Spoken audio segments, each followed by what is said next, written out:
Սիրիացի մարդասպան Հայաստանում ՑՄ ազատազրկման դատապարտված վարձկաններն են։ Այս երկուսին Ադրբեջանի ռազմաքաղաքական ղեկավարությունը 44-օրյա պատերազմի ընթացքում գումարի դիմաց հանձնարարություն էր տվել ոչնչացնել Հայաստանում եւ Արցախում քաղաքացիական եւ ռազմական գործողություններին չմասնակցող անձանց ահաբեկել խաղաղ բնակչությանը։ Ահաբեկիչների Թուրքիայով հանձնումը Սիրիային բուռն քննադատությունների առարկա դարձավ հայ հանրության շրջանակում համացանցում։ Կառավարությունը արդեն 5 տարի շարունակ ճանաչում է այս ձևաչափը, որը շատ ձեռնտու է Ադրբեջանին, ըստ որի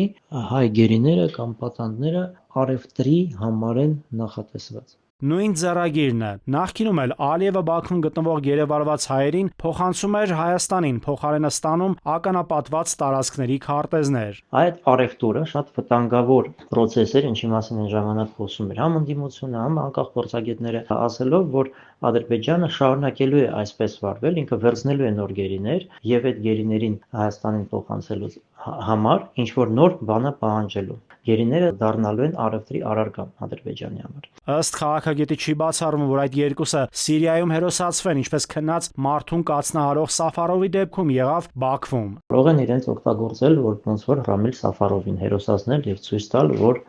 այսպես են իրենք հաղթել հայերին, կռվել են եւ հիմա տուն են վերադարձել այս երկու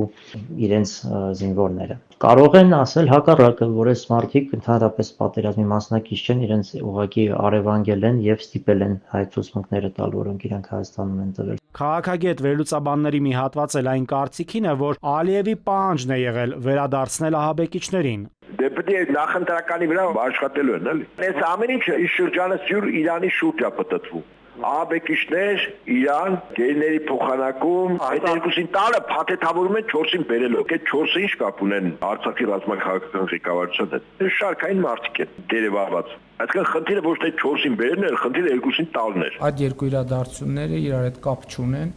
Մենք ուզում ենք եւ աշխատում ենք նաեւ Սիրիայի Արաբական Հանրապետության հետ մեր հարաբերությունների հետագա զարգացման ուղղությամբ։ Փաշինյանը հույս ունի, որ իր ձևակերպմամբ բարեկամական որոշումը Սիրիայի նկատմամբ ավելի բարենպաստ միջավայր կստեղծի հայ համայնքի համար։ Նաիրի Մուրադյան, ժամը լրատվական։